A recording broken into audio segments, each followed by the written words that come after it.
You're welcome back to Afia TV News tonight, and our conversation centered around equality for all and the expression of our human rights. Well, the human rights empowers individuals and communities to forge a better tomorrow, and by embracing and trusting the full power of human rights as the path to the world we want, we can become more peaceful, equal, and sustainable. This Human Rights Day, we focus on how human rights are a pathway to solutions, playing a critical role as a preventative, protective, and transformative force for good. As the UN Secretary General Antonio Guterres has said, human rights, and I quote, "Human rights are the foundation for peaceful, just, and inclusive societies." This year's theme is a call to acknowledge the importance and relevance of human rights in our everyday lives. We have an opportunity to change perspectives by speaking up against hate speech, correcting misinformation, and countering disinformation. This is a time to mobilize action to reinvigorate a global movement for human rights. This year's theme, Equality for All, emphasizes the ongoing struggle for equal rights and justice worldwide. The day serves as a call to action, urging global cooperation to protect fundamental human rights and address inequalities. Well, joining me now to talk further about this is Onyekachuku Bernard Asadu. He's a boy coach and a social commentator. Good evening, Mr. Asadu, and it's so good to have you on our screen. Hello, amazing. Good evening. Thank you so much. Good to have you. All right. Yeah. So, when I read this earlier, and of course had to talk about global cooperation and protection of our fundamental human rights, and part of the job that we do as the media is to, of course, correct or counter disinformation. But of course, funnily, maybe it's safe to say we live in the world that's a bit of hypocritical, because in as much as we have this day set aside, we still have people who may have created the day do some things that do not align with protecting human rights around the world and, forging one world where we can have peace and global cooperation around the world. We still have pockets of violence here and there, threats here and there.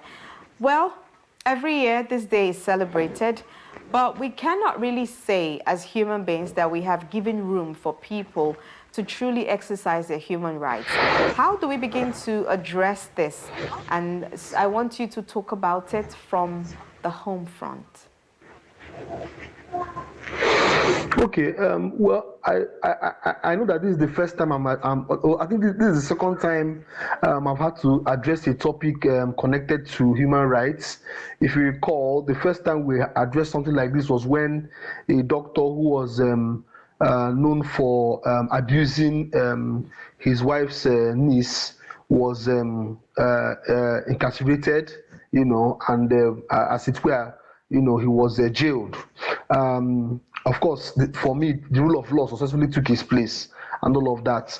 But that is just one drop, of water in the ocean. Because just like you said, our people say that charity begins at home. All right. So we address human rights by first of all educating our children about their rights. Okay. I mean that's the first step. Educate our children, our wards, the young ones around us, about. And how do you do that? You start by teaching them things like consent. Start by teaching them, that your right stops where someone else's own begins, and it can be done in very basic terms. The schools are doing their part. They teach in social studies, civic education, and all of that. But as family, as parents, as custodians of children and young ones in our different families, we begin to cultivate or imbibe or imbue a human rights from when they are quite very little, when they learn to take ownership of their bodies, from when they learn how to say no when they feel that somebody is trying to suppress, or take that which belongs to them. So that's where we start from when it comes to human rights education from the home front. Great discuss there. But let's talk about it as a people. When we talk about human rights as Nigerians now, not just globally, oftentimes you hear people say Nigerians do not know their rights. Okay, and of course you hear people say, well, if you read the Constitution, you should be able to know your fundamental human rights. But it does seem like we also have a crop of leaders who maybe take advantage of the fact that a lot of people do not really understand their fundamental human rights and cannot therefore enforce it. Now, we also have situations, because we live in a society where most times you find the rich constantly trying to oppress the poor and most likely shutting them up. And of course, even security operatives have constantly trampled on people's rights. What would you say to that? Because when we want to treat an issue of this kind of magnitude, I like to think that there's too much water gone under the bridge. How and where do we start from? So how do we begin to even inculcate the values of people reading so they could even know their rights? So how do we go about this? Sometimes people are just told their rights over television programs or over radio programs, but that's not enough. What's your take? Okay, if I have to start listing the different ways we can use, then we will not go today, But very quickly, like I said, we have agencies that are responsible for transmitting our national values, our human rights. For example, the National Orientation Agency.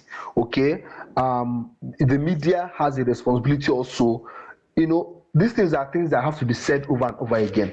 But there's also something I've also learned, that nothing becomes a convention until the leadership, makes it a way of life. So how do I mean? So, for example, now there is a former governor who just today was sent to a prison. Well, he wanted to jump bail.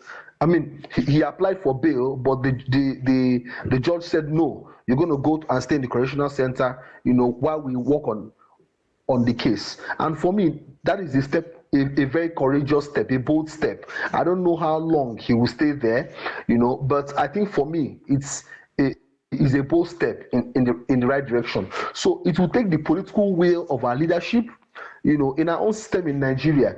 If we have leadership that is not just saying things but doing them, and it is seen to be done, then it will trickle down to the common man on the streets. That is how it works. If we have leaders who are adamant on doing the right thing and ensuring that if someone is indicted and is found culpable, no matter his social status, it will definitely trickle down. And that's the quickest way we can learn in this part of the world. Right. Okay, so let's talk about, you spoke about the Yahaya Bello case, and that's a good example there. Yeah. Now, let's talk about the Dele Farotimi's case, which has been buzzing everywhere and trending on social media, even though in court, and we're told to be careful about media judgment sometimes. But this might very well be the very true test, of the judiciary, especially as regards selective judgment, which a lot of Nigerians have consistently complained about.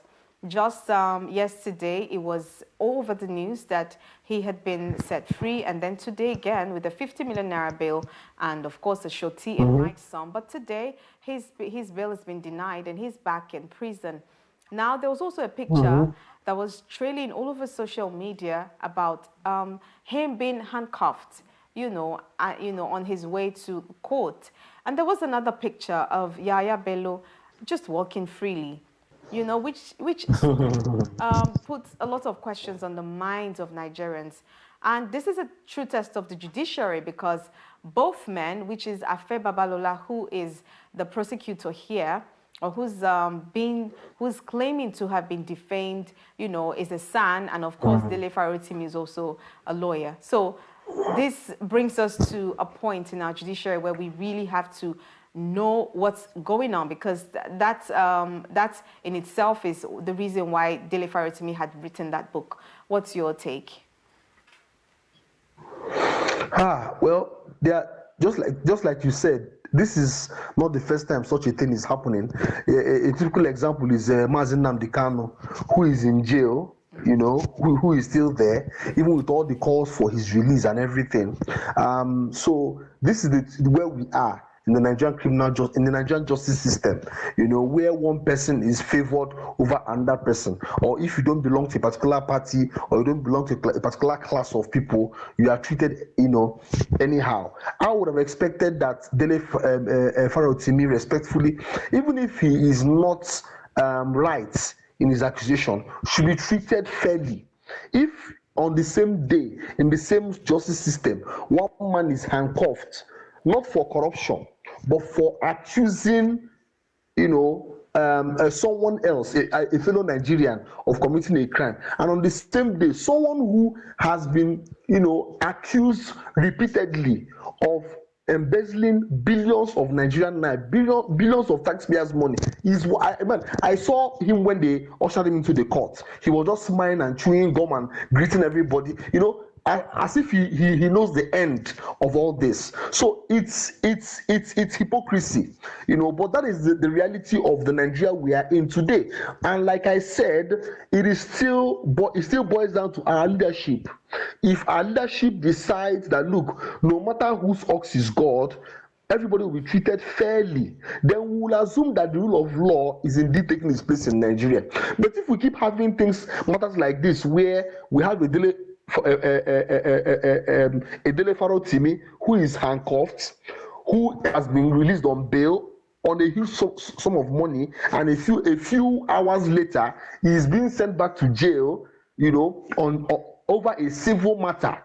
And then we have a former governor of the state who has been accused of embezzling public fund, you know. Then until we get to that point of saying, look, there must be a balance in everything, then we cannot say that the rule of law has taken its course. So I still maintain that the leadership of our country has the responsibility of ensuring that the rule of law cuts across every human being, no matter, you know, what level of the social strata that they belong to. Right, and some people would add to that word there by saying that everything rises and falls on leadership. And of course, as exactly people, yes, we, the followers, make up our leadership sect. So who are we as followers? Well, we'll have to leave that conversation there. And thank you so much for lending your voice to expressions of our human rights right here on Afia TV. Mr. Onyekachukwu Bernard Asadu, boy coach and social commentator. Thank you for the work that you do with the boys. We see you. Thank you so much. Thank you. Have a lovely night.